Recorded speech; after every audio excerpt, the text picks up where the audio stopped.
Welcome back to LearnPianoLive.com. My name is Jamin, and as you can tell from the countdown clock, the lesson is about to get started. In case you're new with us, there's a few things I'd like to show you to help you throughout the lesson. These lessons are always guided and shaped by your questions, and if you're live with us today, there's a couple different ways you can do that. One is in the public live chat, and the other is the Ask Jamin a Question button, where you can ask me a question privately, and I won't share your identity in case you're afraid that your question is stupid. But it's not. If you're in the archives, though, then just open up the survey. At the end of that, there's a place where you can ask your question. I will say I frequently get questions from students in the archives watching a lesson from 6 months ago, and I have no idea what they're talking about. So please try to be as specific as possible. If you're watching this at LearnPianoLive.com, there should be a PDF and an MP3 button right next to this video. The PDF will often have additional video links inside so you can get more in-depth instruction on each of the topics. And if you're the kind of person who likes to print out the PDF so you can make the same notes on your physical version as I'm making during a lesson, now would be the time to do that. The MP3 is just a play-along track so you can practice more after the lesson. In traditional lessons, a teacher is going to actually present some new concept for maybe 5 or 10 minutes every couple weeks. The rest of the time is going to be spent applying and refining those concepts. Well, here I'm spouting off hours of new information every week, so it's totally unreasonable to expect you to actually absorb all of that. Instead, the goal of these live lessons is for you to find some little nugget of something that makes sense, but is a bit of a challenge, and for you to go practice it, because practice is where all the improvement's going to happen. So don't feel bad if you have to leave the live lesson and you find that little thing that you're going to practice. And of course, if I'm going too fast, you can always rewind the live lessons or replay in the archives as much as you want. If these live lessons start feeling random or meandering, it's because they are on purpose. So if you're the kind of person who wants classical training with a step-by-step method, then you're going to want to check out Plopple Academy on the website. It's included in your live lesson subscription, so you can do both or either. And the upper levels are seriously hard work, but it's going to take you all the way from ground zero all the way up to being ready to enter any major music college as a piano major in classical or jazz. And finally, today we're talking about a skill that most people believe is magical, and it's just not: improvisation. You can learn to just sit down and play a song without having something in mind ahead of time. It's not a magical skill any more than when my daughter asks me, "Daddy, tell me a story." Like, I don't have one in mind ahead of time. It's probably going to be a villain in there. There's probably going to be a hero in there. The hero's probably going to look and sound a lot like me, but I'm just making stuff up, and improvisation is just the musical equivalent of telling stories. In the end, you might find out that you're no Mark Twain, but you can have a lot of fun, and honestly, you can become super decent at it, even if you're not the best. The truth is, even Mark Twain wouldn't have known that he was going to become Mark Twain without a whole lot of practice. So don't be discouraged. You can do this. And you'll need to do this. Every musical scenario, from playing Happy Birthday for your nephew to performing Beethoven at Carnegie Hall, is going to be benefited by good improvisational skills. So let's make up some stuff together.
Alrighty, we're going to do some stuff that's kind of like that-ish here today. We're going to talk about improvisation, which means making up your own melodies, which kind of has to do with like writing melodies for songs, but also has to do with just like making up solos on the fly. And we're going to start at the very beginning today, and we're going to hopefully get through most or all of these topics here: the keys, the rhythms, moving stepwise, the pentatonic scales, considering range, using repetition, motifs, and sequences. That's a whole lot to cram into an hour. So if that all you already know what I'm going to say about all that stuff, then cool, move on to the next video. Don't worry about this one, because that's the maximum that we'll cover today. But if you haven't heard of some of these, the goal is not that by the end you'll be able to use all those tools and they'll all make sense. The goal is you'll walk away with one little tiny tidbit of like new information to go experiment with, and the rest of this you're going to throw it all away. So let's start here with the key. For the track that I've given you so far, for today, the key is the key of C. That means that this note, which is a C, it's the note that's right below a group of 2 black notes. That's the case for all the groups of 2 black notes.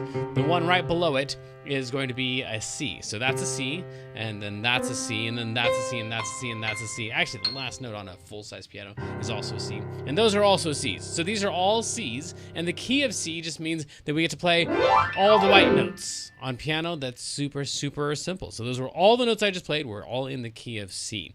It also means that like C is going to be kind of the home base for this stuff. So if you are familiar with other keys, like you can play in the key of D or E or whatever, probably one of the more important things is that you kind of hover around the note that is the name of the key. So if we were in the key of D, for example, and we were using these notes instead, again, if I just lost you, don't worry, we'll be coming back to the key of C. But if you're already playing other things in the key of D, when you're improvising, you just got to kind of keep in mind that as you're playing through all of your notes and you're improvising, every time you pass a D, you should kind of take note, because that's going to be the most important home base that eventually, after you're done with your solo and you're finishing up your phrases, the end of the story, this note, whatever the name of the key is, that's where the hero wins and they live happily ever after and all that stuff. So that's going to be home base. But for today, we're going to be playing mostly in the key of C, and that means that C is home base. So whatever I play in here, at the very end of it, I probably want to land on a C, and that's going to feel like I've done the right thing. I've met my audience's expectations, and it'll feel conclusive at the end. All right, cool. There we go, letting people into the chat. All right, cool. Okay, so then second thing we want to talk about is rhythm. So when I'm playing along with that track, I want to stay in the key of C, and then the truth is the rhythms are probably more important than the notes. So I considered very much flipping these 2 around, because if I play a really awesome rhythm with really wrong notes, then people can groove to that. But if I play all the right notes with the wrong rhythms, then people do not like the sound of that very much. Let me give you a couple examples here. So I'm going to play that same track. I'm going to play this first example is all of the right notes with all of the wrong rhythms. So I'm going to stay in the key of C. You can fact check me here. All these notes I'm about to play should sound awesome, and this is going to be hopefully a really dorky solo. Here we go.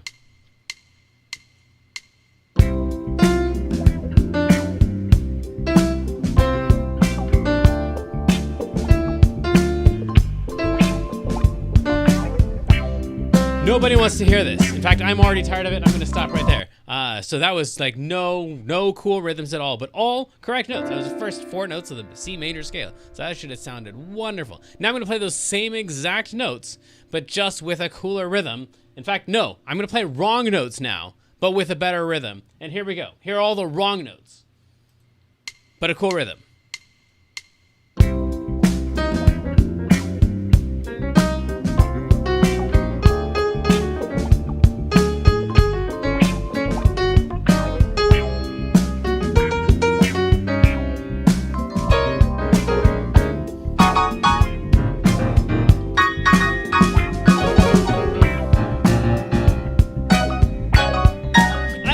Buy the album, but at least like you can like, oh, okay, that guy's trying. I mean, he didn't hit any right notes, but I'm with him. I kind of see where he's going with that. So ideally, we get both the right rhythms and the right notes. Nope, sorry, timeout, rewind. Hopefully, I get a rhythm, a groovy rhythm, and also notes that are acceptable to my audience, because there's no such thing as the right rhythms or the right notes. But yeah, so hopefully the two go together, but the rhythms are almost more important than the notes. So if I were you, starting out, what I hear a lot with people submitting videos of their improvisation sounds a lot like a whole bunch of notes.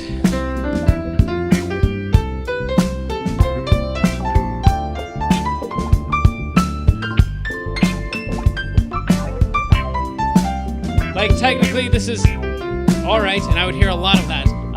But usually my advice would be like, how about you just try like a couple notes and give me some really groovy rhythms. Let's say these are the only 3 notes we use for the entire solo. How about that? You can make a really great solo with that, but really try to come up with something that like moves me rhythmically. These 3 notes right here.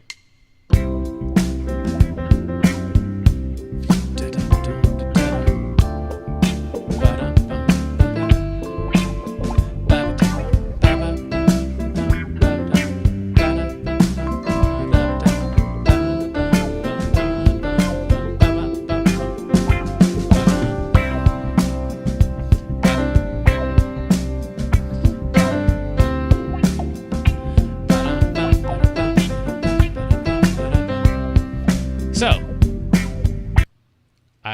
hello? Did I just lose all my audio?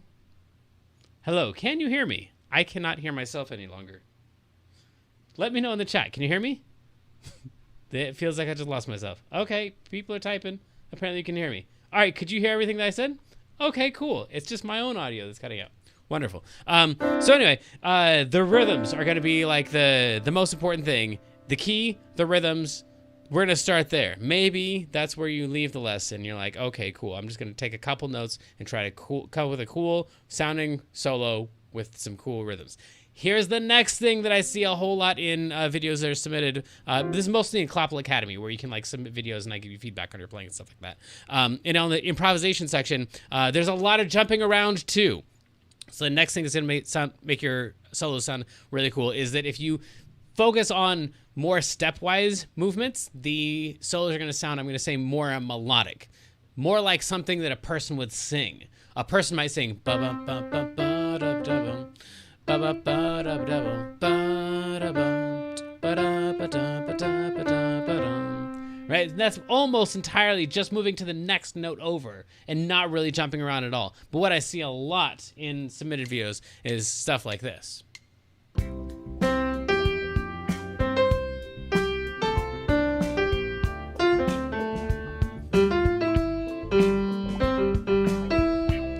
And it's just like, no one would really sing that because no one's going to sing ba ba ba ba ba ba ba ba ba. It's mostly going to be stepwise stuff. So that'll help out a whole lot. If you get the right key and the right rhythms and you're moving stepwise, seriously, you're going to kill it. In Clapple Academy, that's going to sound fantastic, and you're going to have fans of your music, and they're going to say how much your music moves them and how much they can feel what you're playing.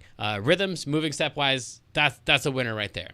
Okay, so all this other stuff that we're about to talk about, like that right there, that could get you into, Clapple Academy level 3. There's like 12 levels, so pretty far, 3 or 4. Next, we're going to start talking about some scale stuff. So there's a thing called a pentatonic scale. By the way, going through these, I don't know, we're like a third of the way through the lesson, so technically I guess we're supposed to turn this into the intermediate lesson or something.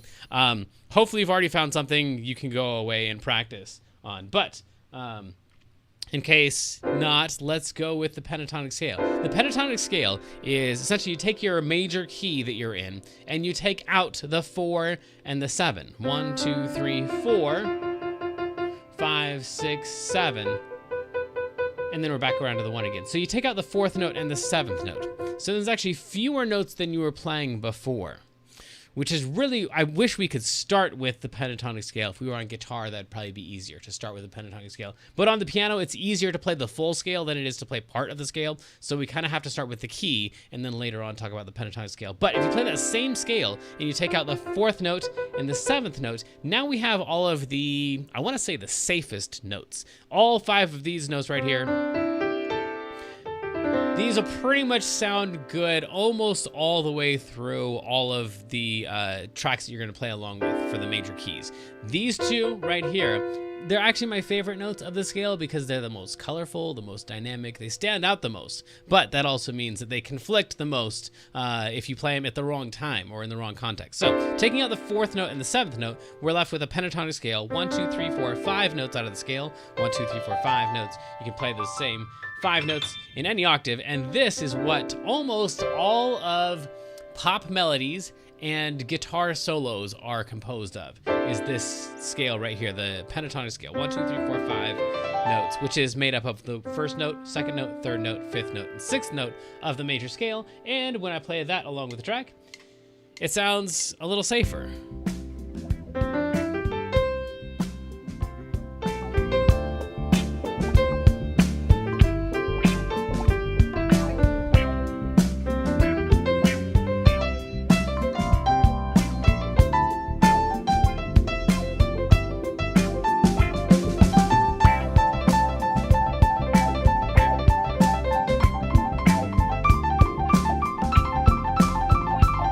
Like, it's kind of hard to hit a wrong note with the pentatonic scale. This note right here is technically in the scale. Or this note over here. The 4th note and the 7th note are gonna stick out more. Now, again, later on, we're gonna use the 4 and the 7 a whole lot, but we're gonna bring them back in intentionally. You kind of have to play those at the right time. So 1, 2, 3, 5, and 6, that's gonna be the safest thing. If you just play those, you can almost play them in a random order and it would still sound like a decent solo, especially if you play it on guitar. Then it's what most rock and pop guitar solos are made out of. So I'm trying to play something dorky, but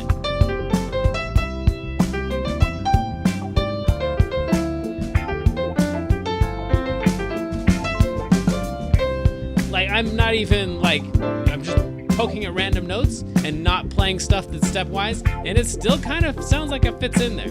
So anyway, the pentatonic scale is going to be a friend because it takes out the most dangerous notes, which also are the most flavorful notes. But we'll take out the 4 and the 7, that leaves us with a pentatonic scale. Now let's talk about range. This is where playing a piano solo is a little bit different than writing a melody, because if you're writing a melody, again, all this stuff is going to definitely apply. If you're trying to write a song and you've got the chords and you're trying to write lyrics in a melody, you want to make sure you stay in the key, that you've got something that's got a cool rhythm to it, that you're moving mostly stepwise so that this is actually a singable thing. You're going to want to focus on the pentatonic scale because that's going to be the most singable notes. And then we want to talk about range too. So in general, C, middle C, up to this C, which is C5. These are the safest notes. These are the notes that would fit into like even a kid's range of being able to sing. As you get older, your range expands a little bit, but in general, like trying to keep things within an octave is a good idea. What I see on a lot of submitted videos is moving all over the piano, which is understandable because we've got 88 buttons to press here and we want to press all of them so we feel like we really use the whole piano. But the truth is, a good melody is going to stay in a pretty small range. Like a really huge range for like a singer would be like 2 octaves, 2.5 octaves. That would be absolutely insane. Like going from a C up to like a F, that's a really huge range. Almost no one can see that. Now, if you're playing piano, of course, you're gonna play all the way up and all the way down. But if you're writing a melody, you probably want to stay about within an octave and kind of focus it around, like try to make this F or G the middle-ish territory. Once you start dipping down into like the G range, that's gonna feel really low to sing. And once you start getting up into like E and the F range, that's gonna feel really high to sing. So in general, kind of stay around this territory right here, this 1 octave, even if you're playing in a different key. So let's say you're playing in the key of F, for example, where these are your main notes, right? So we've got, you would not want to play from an F up to an F because that's going to go outside of a singable range for most people, for a lot of people. So then if you're playing in the key of F, you'd still want the highest note to be about a C and the lowest note to be about a C, maybe pushing it out a little bit farther depending on who's trying to sing it. So anyway, that's where one of the main parts where writing a melody for a song is different than writing a melody for a solo. However, I will also say that the submitted videos that I get generally do tend to wander a lot. And so they don't end up sounding very melodic. They don't sound like something that you can really connect to because it doesn't sound like the person has any intent. They're just trying to play a bunch of right notes, which is understandable because especially if you're submitting a video for a program that you're wanting to pass the test on, you want it to be passable. But if you're wanting to write something that sounds good to a wide audience, you want it to...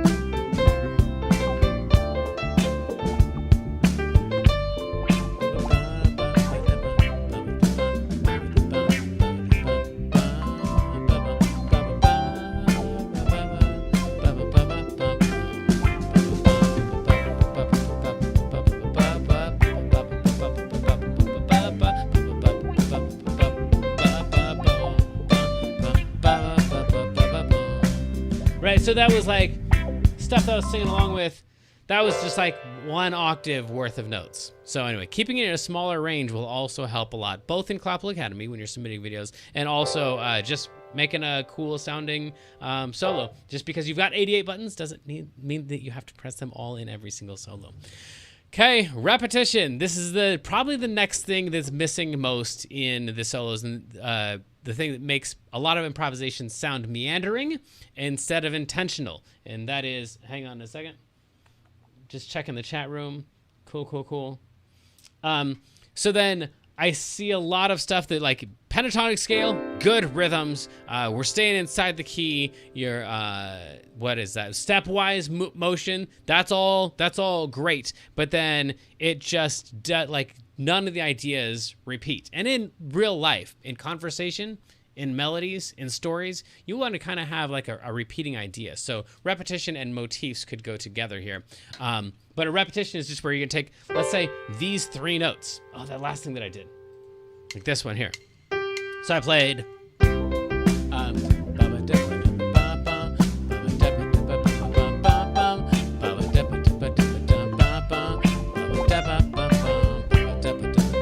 So I'm using the same notes over and over and over, as opposed to a student video that might commonly sound like...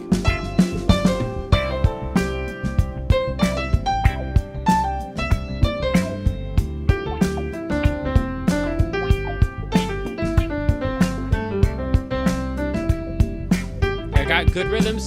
I'm using the pentatonic scale.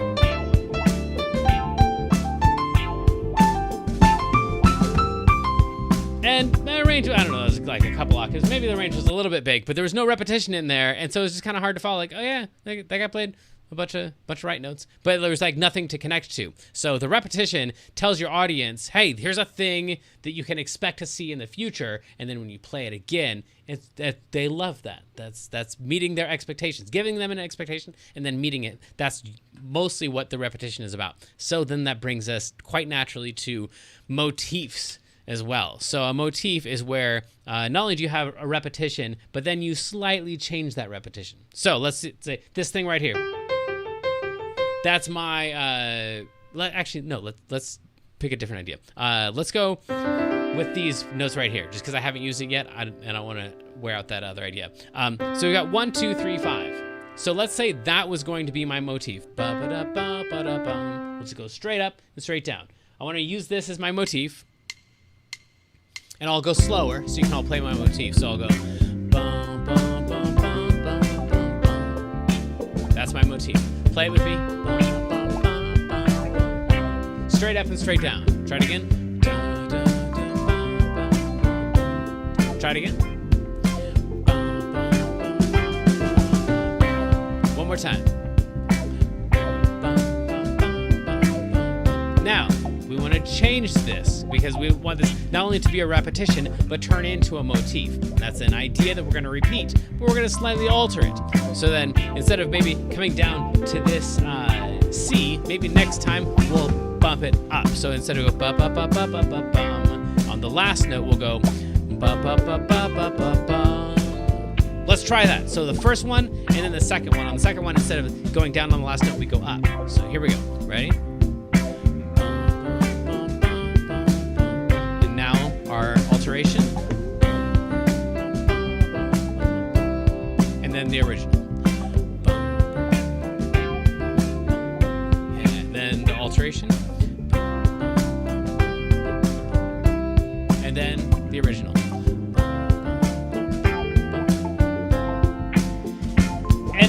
so now we have like this, and almost that whole thing could be a motif, even though the motif is made up of two parts, the first part and the alteration to it. And then we can reuse this after we go back and do something else. So that thing right, bum, bum, bum, bum, bum, bum, bum, bum, bum, bum, bum, bum, bum, that's going to be my idea. And then I'm going to depart from it and play some other stuff, and then come back and then replay that, so that when people hear that, they're like, oh yeah, I remember when he played that. Remember that? Good times. And that's kind of the feeling that you get, like this warm, like, oh yeah, I know what to expect here. So here's that. You already know what I'm going to do. I'm going to set up a motif.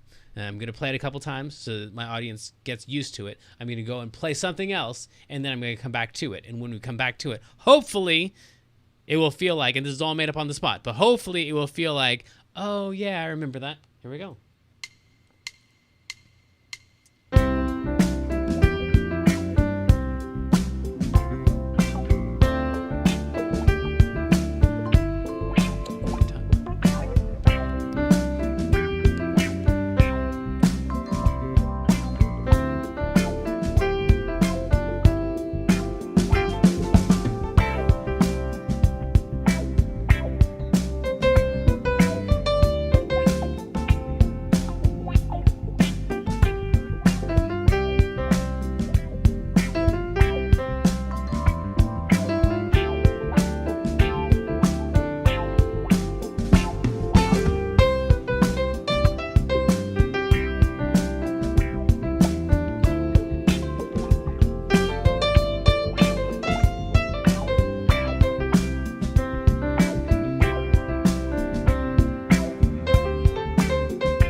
And this was almost like turning into a thing called, that we said we weren't going to talk about, call and response, where you set up a motif and then you play something entirely separate, and then you come back and you play that. So anyway, repetition, motifs, call and response, those are all very much linked. But before we ran out of time, said we were going to talk about sequences as well. So a sequence is when you take some repetition and you move it to some other section of the scale. So if we use, like, we can just do a real quick 3-note sequence right here. So we're going to play a note and then go up and then go up. So if we just take that idea right there, a sequence of it would be same thing, note, up, up, but starting on a different note. And then I can move it up, note, and then up and up, and then move it back down, and then move it back down. So here I'm going to try to use some sequences in my soloing as well. So.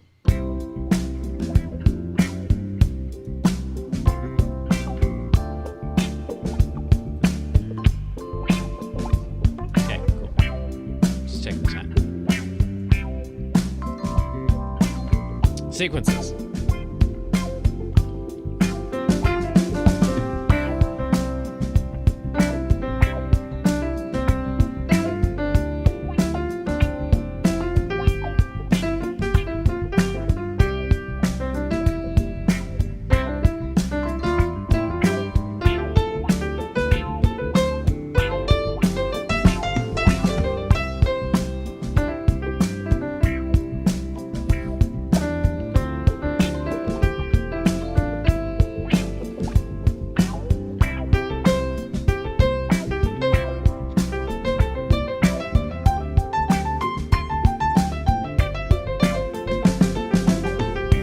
All that was sequencing, just taking 3 notes. So then we could use a sequence that is not stepwise. Maybe this right here, play a note and skip over a note. And then back down. And then back up. And then back down. So now I'm going to try to use all of these, staying within a range, in the key, using cool rhythms, moving mostly stepwise through the pentatonic scale, using repetition, motifs, sequences, and maybe call and response, which was not supposed to be part of the lesson. All right, here we go. Good luck to us all. Or you can just play over top of what I'm playing. It might be just as good as what I'm doing. Here we go. I'm gonna keep my range in this territory right here. Pentatonic, here we go.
Okay.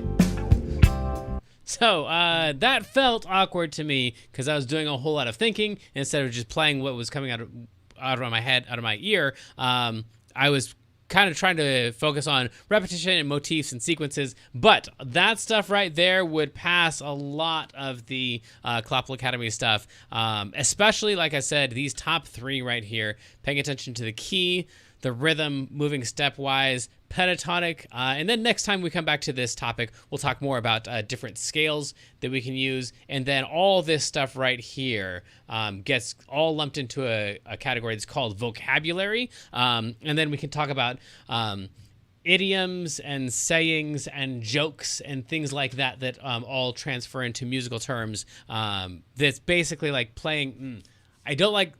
I'll get in trouble for using the word licks, but memorizing like repeating ideas that you could use in multiple contexts. So we've got scales and vocabulary still to talk about more, but this is a great starting point. If there was anything in there that made sense, then cool, go for it. If there was stuff in there that almost made sense, but you think I said it wrong, I probably said it wrong, ask me a question about it, and I'll try to clarify that for you. But I think until next time, it's time to go, explore, mess up, have fun, rock on, friends. See you next time.